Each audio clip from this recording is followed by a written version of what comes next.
Неизвестноста во кризни времиња не ги натера државните институции да штедат пари. Во изминатите 2 години поминати во криза, купени се 142 нови возила за 3,6 милиони евра. Најскапото возило чинело 47.000 евра. Ова се податоци од истражувањето на Центарот за граѓански комуникации. Бројките се црпени од електронскиот систем за јавни набавки или директно од базата на институциите.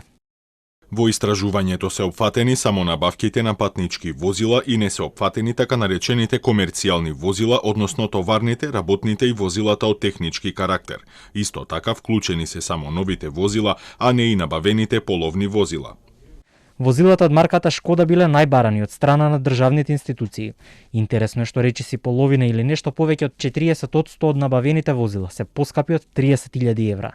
Според истражувањето, почнувајќи од март 2020 година, кога во Македонија се регистрираа првите случаи на заразени со корона, дури 42 државни институции си набавиле нови патнички возила.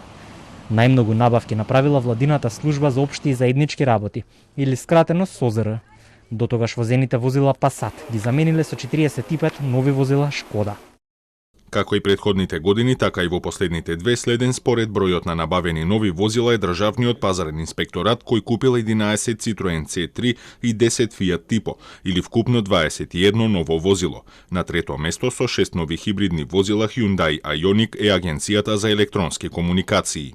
Покрај марката Шкода, која им е омилена на функционерите, на второ место се возилата Fiat со набавени 25 парчиња, а на трето место со 13 возила се наоѓа Citroen.